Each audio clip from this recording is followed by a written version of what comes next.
The message that would change humanity's fate arrived on a quiet Tuesday morning at the Terran Defense Command headquarters in Geneva.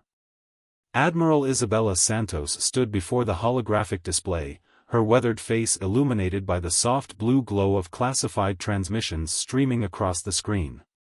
20 years of service had taught her to trust her instincts, and right now, every fiber of her being screamed that something was terribly wrong. The Galactic Conclave, a federation of 17 advanced alien civilizations, had been Earth's primary ally for the past 3 decades. They had shared technology, established trade routes, and helped humanity spread across dozens of star systems. But beneath the surface of cooperation, shadows had been growing. "Play it again," Santos commanded, her eyes fixed on the decoded transmission. Lieutenant Commander Raj Patel, her chief communications officer, nodded and activated the sequence. The holographic message flickered to life, revealing a conversation between 2 high-ranking conclave officials. "The humans have advanced too quickly," the first voice declared, its translator struggling to convey the aliens' concern. "The Council has voted. Protocol Omega is approved. We begin in 6 months." Santos had spent enough time in diplomatic circles to recognize the voice of Supreme Counselor Vyxthor, leader of the Conclave's inner circle. The second voice belonged to Fleet Commander Zalthar of the Arcturus Dominion, one of the most powerful military forces in known space. "All preparations are in place," Zalthar responded. "The humans suspect nothing. Their orbital defenses will fall within hours, and their colonies will be isolated. The resource extraction can begin immediately after." Intelligence Director James Harrison entered the command center, his typically composed demeanor showing cracks of concern. "The authentication codes check out," he reported, placing a secure datapad on the conference table. "This isn't a fake, Admiral. The Conclave plans to strip mine Earth and our colonies while we're defenseless." Santos studied the tactical display showing humanity's territory, 15 major colonies, 37 outposts, and countless mining operations spread across 100 light-years of space. All of it vulnerable to the Conclave's vastly superior fleet. "They think we're naive," Harrison continued, pulling up classified files on the display. But Project Shadowfall wasn't just paranoia after all. A slight smile crossed Santos's face. For the past decade, she and a select group of military leaders had quietly prepared for this possibility. Hidden shipyards in asteroid belts, secret weapons development facilities in deep space, and an entire shadow fleet built without the Conclave's knowledge. "Send the Phoenix Protocol activation codes," Santos ordered, her voice steady despite the weight of the decision. "All cells, all locations. It's time to wake the sleeping giant." Across human space, hidden facilities hummed to life. In the Kuiper Belt, massive hangars opened to reveal sleek warships unlike anything the Conclave had seen. Beneath the ice of Europa, quantum computers activated weapon systems that defied conventional physics. Within the cores of hollow asteroids, automated factories began mass-producing advanced combat drones. "What about the civilian government?" Patel asked, his fingers dancing across the control interface as he transmitted the activation codes. "President Torres has already been briefed," Harrison replied. "The emergency protocols are in place. We've been moving key industries and personnel off-world for months, ever since we first suspected something was wrong." Santos accessed a secure channel to the hidden fleet gathering in the Oort cloud. "Begin Operation Long Night," she commanded. "All ships to battle stations. Activate the quantum shields and prepare for deep space deployment." The next 48 hours were a blur of activity. While the Conclave spies observed normal traffic patterns and routine military exercises, humanity's real forces moved through secret hyperspace corridors, positioning themselves for what was to come. "The Conclave expects us to be primitive," Santos addressed her senior staff as they finalized the defense plans.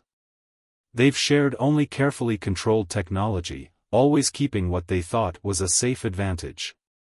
But humanity's greatest strength has always been innovation. Harrison nodded, bringing up technical specifications for their new weapons. The quantum phase cannons are ready. The Conclave's shields won't know what hit them. And the AI-driven combat systems are generations ahead of their targeting computers. What about the colonies? Patel asked, concern evident in his voice. Already prepared, Santos assured him. Each major settlement has a hidden defense grid and enough firepower to hold off a fleet. The Conclave thinks they'll be isolating helpless victims. Instead, they'll find fortresses. As the day of reckoning approached, Santos stood in the observation dome of her flagship, the TFS Redemption, watching Earth rotate slowly below. The massive vessel, nearly 3 kilometers long, represented the pinnacle of human military technology that had been developed in complete secrecy. Send the final warning to all civilian ships, she ordered. Clear the space lanes. As of 0600 tomorrow, we're at war. She turned to Harrison, who had become her most trusted advisor through this crisis. Are we ready? Harrison's response was interrupted by urgent alerts across the command deck. Multiple hyperspace signatures detected. Patel announced. Conclave ships dropping out of FTL ahead of schedule. They're launching the attack early. Santos's expression hardened. The Conclave had hoped to catch humanity completely unprepared. Instead, they were about to learn a harsh lesson about underestimating their supposed inferiors. All ships, battle stations, she commanded, her voice carrying across the entire human fleet through quantum entanglement communicators. Activate defense grids. Launch fighters. The Conclave wanted to see humanity's true face. She paused, watching as the first enemy ships appeared in normal space. Let's show them what we're really capable of. The greatest battle in human history was about to begin, and despite the odds, Admiral Santos felt a surge of confidence. The Conclave had spent years planning humanity's downfall, but they had forgotten one crucial detail: humans had spent their entire existence overcoming impossible odds. The warning klaxons sounded throughout the fleet as the first shots were fired. Humanity's counterattack was about to begin, and the galaxy would never be the same. The vast shipyards of Titan buzzed with activity beneath the methane clouds of Saturn's largest moon. Through reinforced viewing windows, Admiral Santos watched as the final touches were added to humanity's newest class of warship, the Nemesis-class dreadnoughts. These vessels represented everything the Conclave feared about human ingenuity. Production is 3 weeks ahead of schedule, Fleet Commander Natalia Volkov reported, her holographic form flickering slightly in the dim light of the observation deck. As head of Project Shadowfall's shipbuilding division, she had overseen the creation of humanity's secret armada. The quantum core integration is complete on all 6 ships. Santos nodded, studying the massive vessels through the reinforced windows. Each Nemesis-class ship stretched over 4 kilometers in length, their sleek hulls incorporating technology that the Conclave didn't even know humans possessed. And the AI integration? Aria is fully online, responded Dr. Kazuki Tanaka, chief architect of humanity's most advanced artificial intelligence system.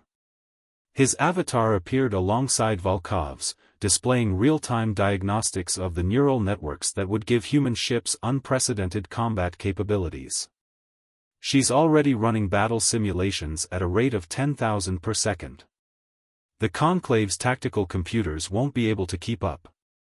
The Advanced Response Intelligence Array, or ARIA, represented a breakthrough that humanity had carefully hidden from their alien allies.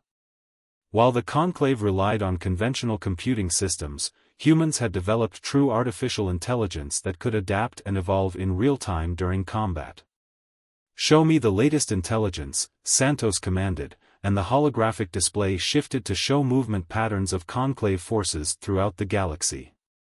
Intelligence Director Harrison's avatar appeared, looking grave. They're positioning their fleets exactly as we predicted, Harrison reported. The Arcturus Dominion has moved 3 battle groups to the edge of our space, supposedly for routine exercises. The Centaurian League is concentrating forces near our colony worlds, claiming they're responding to pirate activity. Santos's lips curved in a slight smile. They still think they're being subtle. What about our deep cover agents? Harrison manipulated the display, showing dozens of points of light throughout conclave space. Operation Ghost is proceeding as planned. We have quantum sabotage devices planted in 60% of their major military installations. When the time comes, their shields will fail, their weapons will go offline, and their communications will be chaos. The past decade had seen humanity play a delicate game of deception. While openly acting as the grateful junior partner in the Galactic Conclave, they had been preparing for this inevitable betrayal.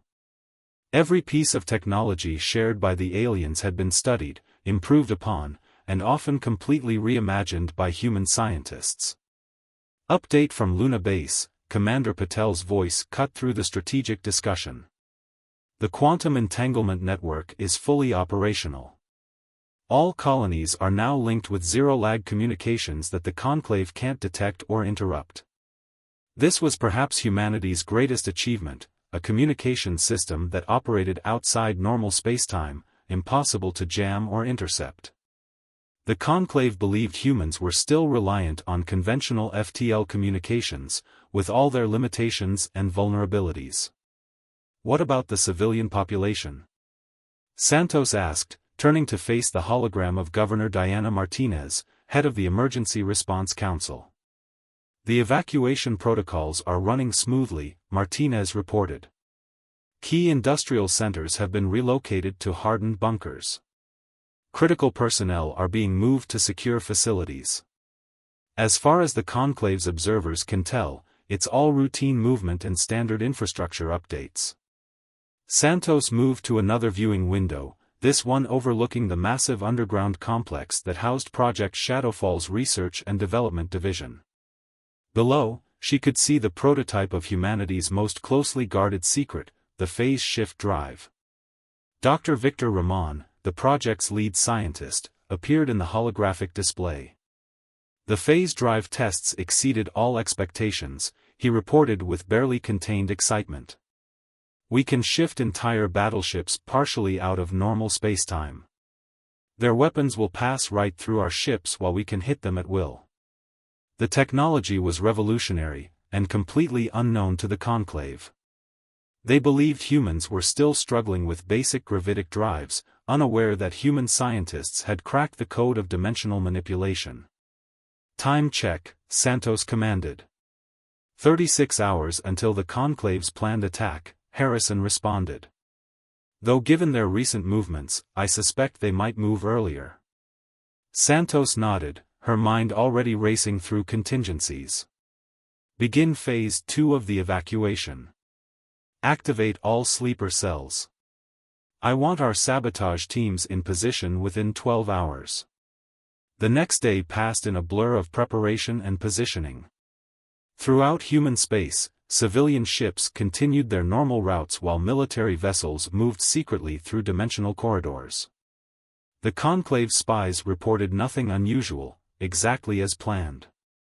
In her private quarters aboard the Redemption, Santos reviewed the final preparations.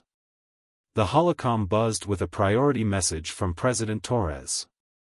The Security Council has given unanimous approval, Torres reported, her expression grim but determined. You have full operational authority. The fate of humanity rests in your hands, Admiral. We won't fail, Santos assured her. The Conclave thinks they're dealing with primitive upstarts. They're about to learn that humanity's greatest weapon has always been our ability to surpass expectations. The warning system flared to life before Torres could respond. Harrison's voice cut through the command channel, multiple hyperspace signatures detected. They're coming in hot. Santos straightened, her expression hardening. Earlier than expected. Good. Sound General Quarters. All ships to battle stations. Activate Arya and bring the quantum shields online. She paused, looking at the tactical display showing the approaching Conclave fleet. It's time to show them what humanity can really do. Throughout human space, hidden weapons platforms powered up. Stealth fields dropped, revealing humanity's true military might. In the Oort cloud, the massive form of the Redemption emerged from its dimensional pocket, leading a fleet that dwarfed anything the Conclave had expected to face. The trap was set. The hunters were about to become the hunted. And the galaxy was about to learn that humanity's apparent submission had been the greatest deception of all. The void of space erupted in a dazzling display of energy as the first Conclave ships dropped out of hyperspace. Their formation was perfect, a testament to thousands of years of military tradition. Leading the assault was the Eternal Dominion, flagship of the Arcturus battle fleet, its massive form casting a shadow across the stars. Admiral Santos watched from the bridge of the Redemption as Arya's tactical display showed hundreds of enemy vessels moving into attack position. The AI's calm voice echoed through the command center: Conclave fleet composition, 64 dreadnoughts, 112 cruisers, 226 destroyers. Estimated attack vector suggests they intend to disable Earth's orbital defenses in a single strike. They brought enough firepower to conquer 3 star systems, Commander Patel observed, his hands steady on the tactical controls. Let them come closer, Santos ordered, her voice carrying across the quantum network to all human ships. Wait for my signal.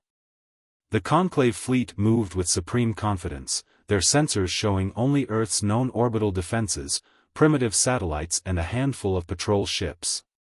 Supreme Commander Zalthar's voice boomed across all frequencies, transmitted in perfect English as a final insult.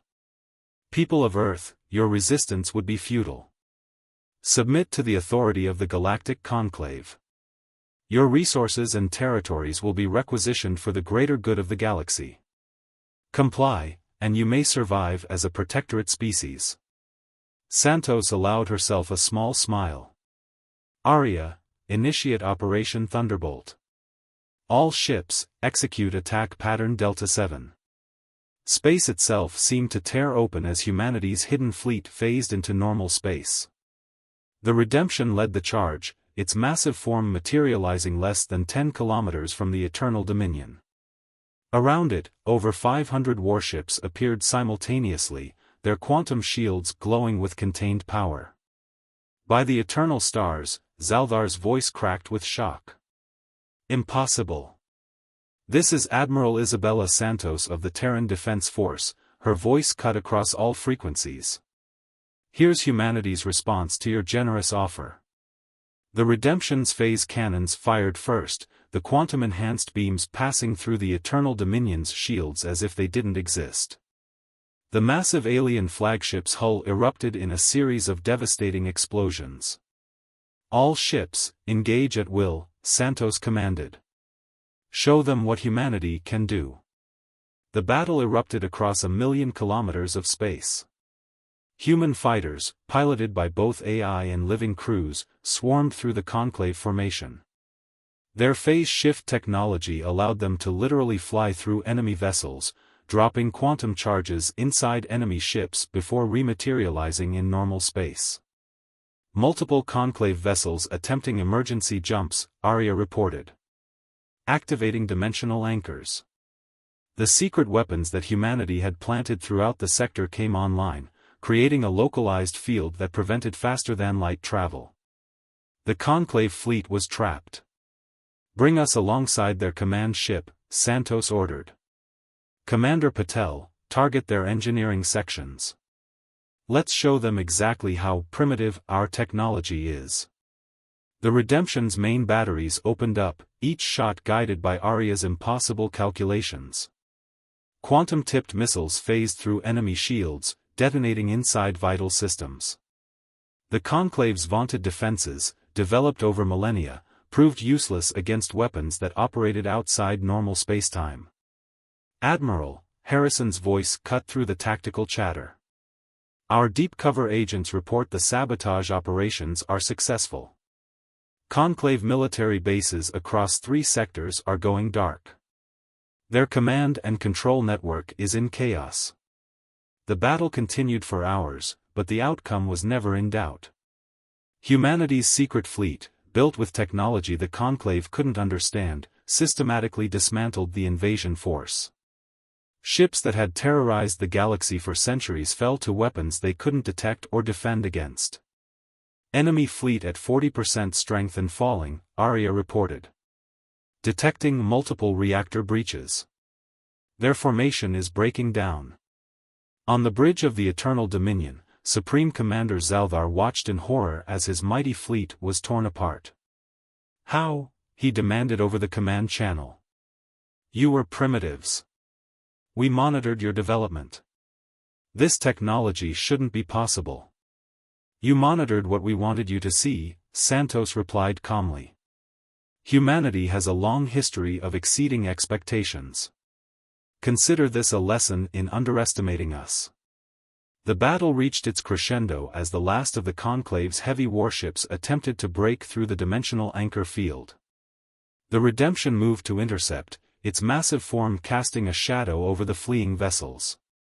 Final warning, Santos broadcast. Surrender now, and we'll show more mercy than you planned to show us. Across the battlefield, escape pods launched from crippled Conclave ships. The mighty invasion fleet, meant to subjugate humanity, was instead being systematically destroyed by their intended victims. Admiral, Aria's voice held a note of satisfaction. The Eternal Dominion's quantum core is destabilizing. Detonation imminent. All ships, pull back to safe distance, Santos ordered. Let them witness the full extent of their miscalculation. The Conclave flagship exploded in a spectacular display of quantum energy, the blast rippling through multiple dimensions. When the light faded, more than half of the invasion fleet was either destroyed or disabled. The remaining ships, their proud formations shattered, began broadcasting surrender signals. Send to all human forces, Santos commanded. Phase 1 complete. Begin Operation Righteous Dawn. It's time to take the fight to their territory. As the Redemption's crews secured their prisoners and prepared for the next phase of the war, Santos received a priority communication from Earth. President Torres's hologram appeared on the bridge, her expression a mixture of relief and determination. Outstanding work, Admiral, Torres said. But this is just the beginning. The Conclave has ruled the galaxy through fear and manipulation for too long. Humanity won't just defend itself, we're going to reshape the balance of power. Santos nodded, already reviewing Aria's tactical projections for the next phase of the war. The Conclave thought they were springing a trap on us, she replied. Instead, they walked right into ours. And we're just getting started. The stars seemed to shine brighter as humanity's fleet regrouped, preparing to take the fight into Conclave space. The galaxy was about to learn that humanity's apparent submission had been a calculated deception. The real war was just beginning. The orbital shipyards above New Terra burned, wreckage from Conclave warships scattered across the atmosphere like falling stars. But this wasn't a scene of defeat, it was evidence of humanity's latest victory. Admiral Santos stood on the Redemption's observation deck, watching as salvage crews recovered advanced alien technology from the debris field. Preliminary analysis confirms it, Dr. Tanaka reported, his hologram flickering with excitement. The Conclave's quantum manipulation technology is at least a century behind ours. Their entire tactical doctrine is based on obsolete principles.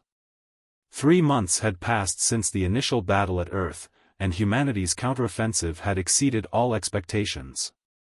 The Conclave, accustomed to being the undisputed masters of known space, found themselves facing an enemy that seemed to violate the laws of physics themselves.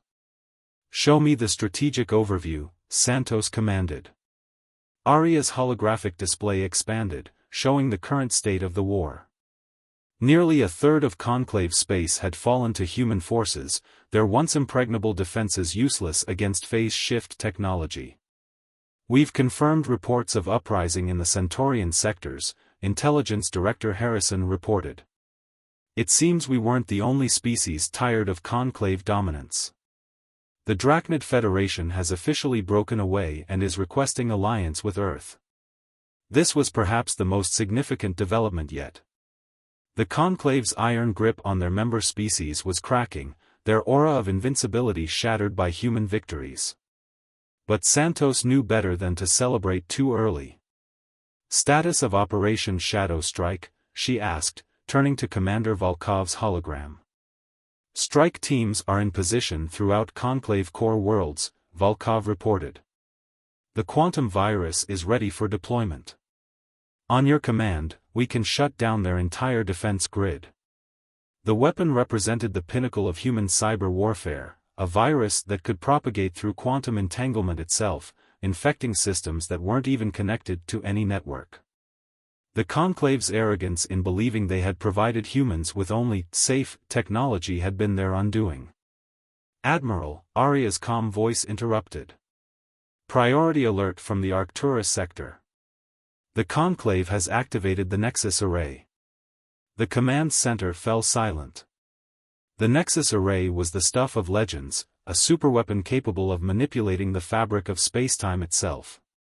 The Conclave had used it only once in their history, to end a rebellion by completely erasing a star system from existence.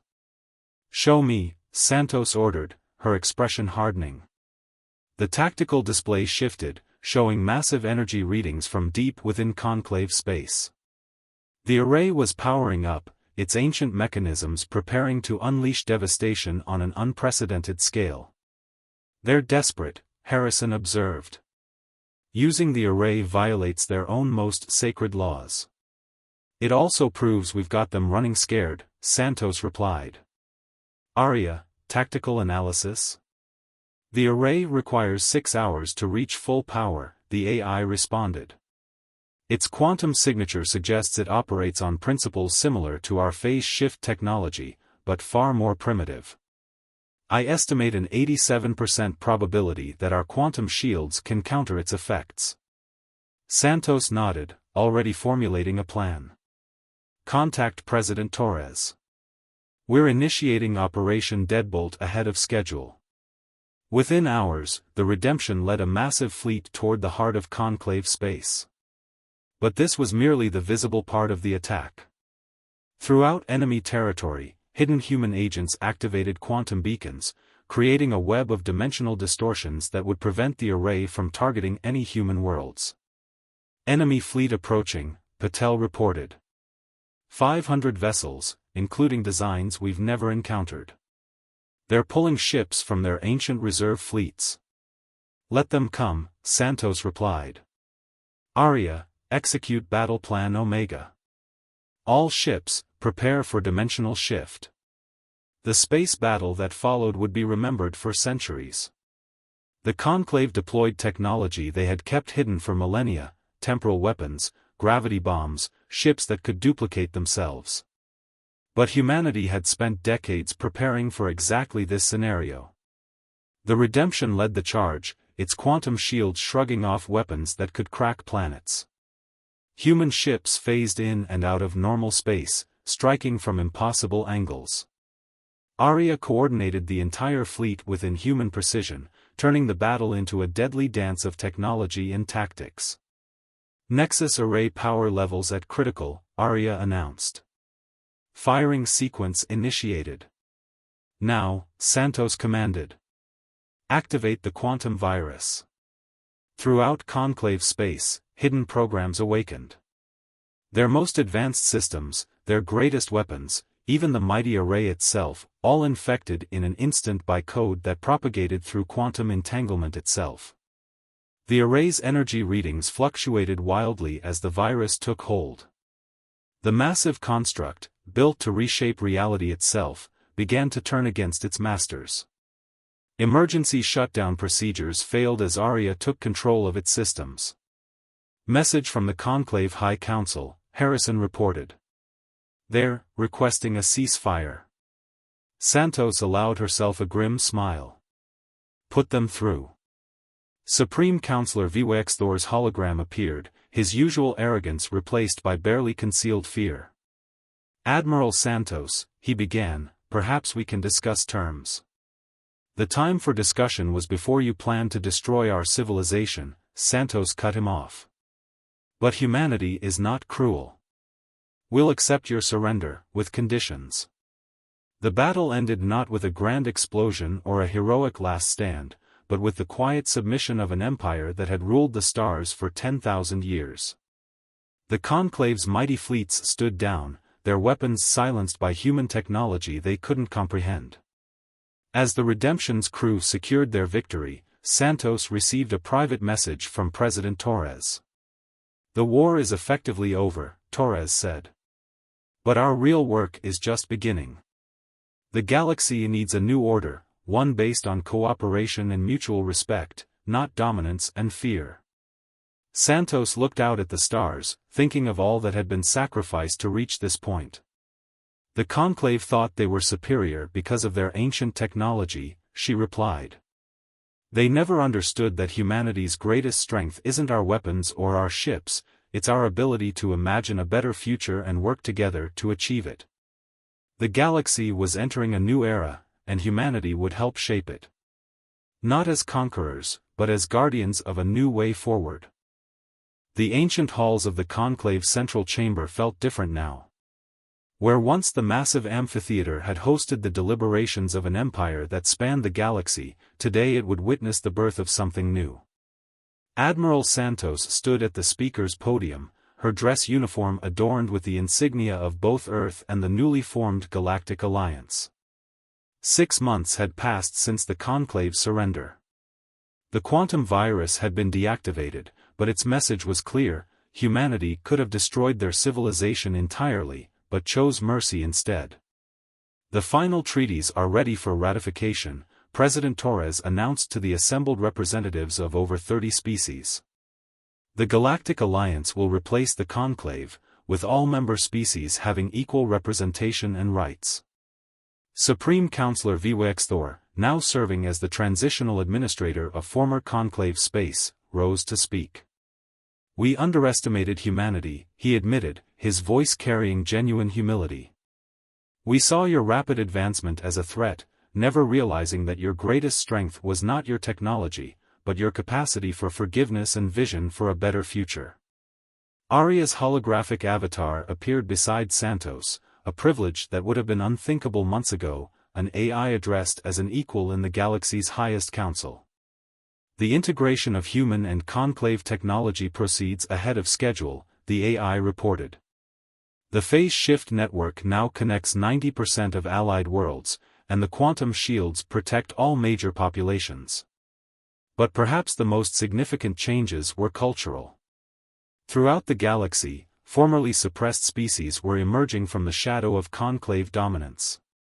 The Drachnid Federation had already established a thriving trade network.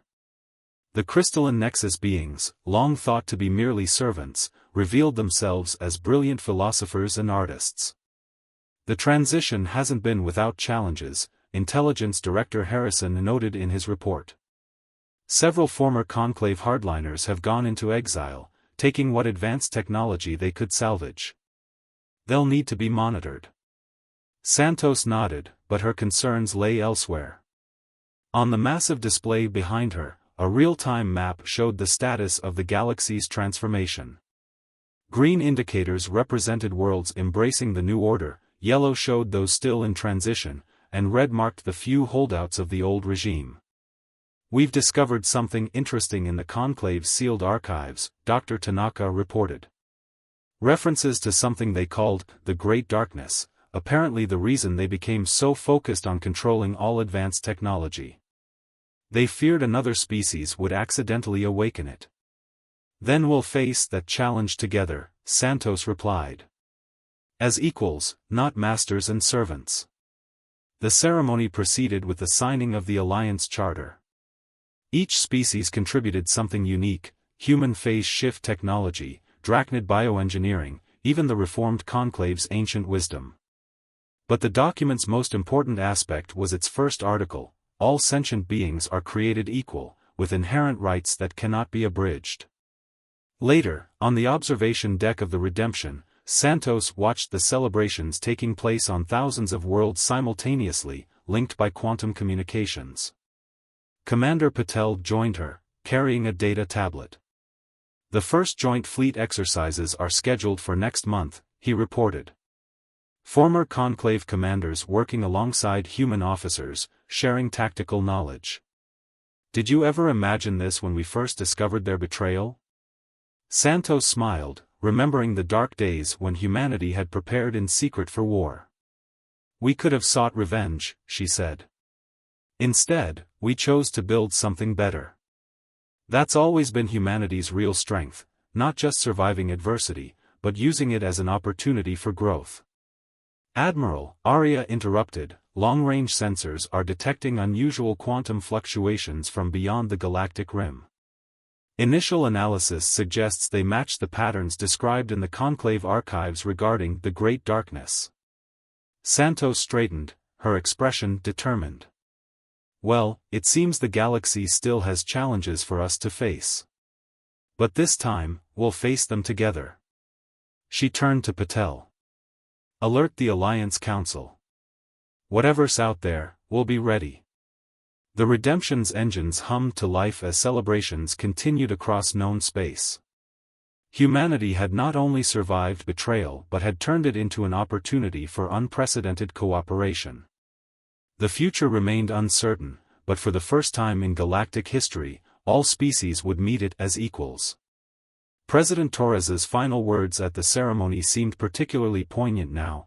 "Let history remember this not as the day humanity triumphed over the Conclave, but as the day all species chose to triumph over fear and prejudice together." As the Redemption prepared for its next mission, Santos reflected on how far they'd come. The stars no longer represented a threat to be defended against, but a frontier to be explored by all. Humanity had proven itself not just in war, but in peace, not through dominance, but through leadership and vision. The galaxy was entering a new age, and while challenges lay ahead, they would face them not as separate species, but as a united alliance. The betrayal that had meant to end humanity's rise had instead sparked a revolution of cooperation and equality that would echo through the ages. The end.